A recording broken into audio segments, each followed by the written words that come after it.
দর্শক বন্ধুরা, লাল রং কিন্তু সবার খুবই পছন্দের, আবার এই লাল রং বিপদেও। তাই কে যে দোল খেলছে আর কে যে ভয় দেখাচ্ছে বোঝা মুশকিল। আর ইয়ং জেনারেশনের ছেলে মেয়েদের তো আরো ভয়, কারণ ওদের জীবনে দোল মানে একটা স্ক্যাম।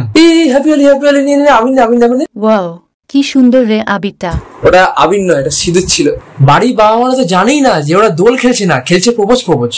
এরপর তো পাড়ার লোকজনরা আবির দেওয়ার নাম করে ওর বাড়িতে চলে যায়। কাকু, ছেলে কি করছে? ছেলে খেলছে ফুটবল না ক্রিকেট? আপাতত দোল, পরে কি খেলবে জানি না। আর ছেলেরা তো ওই দিন রাজ্যের মিথ্যা কথা বলে।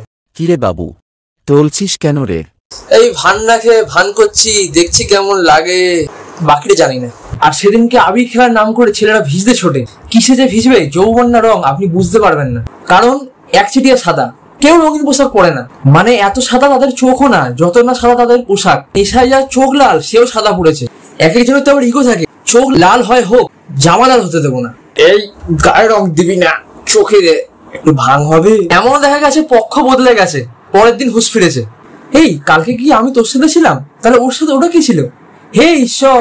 তো যাই হোক দর্শক বন্ধুরা, এরপরে আমার সামনে যে সাদা গাড়ি যাচ্ছিল, আমি গায়ে রং দিয়ে দিলাম গাড়ির গায়ে, বললাম হ্যাপি হোলি। রিপ্লাই এলো খেলবো গুলি। পরে জানলাম ওটা নেতার গাড়ি ছিল।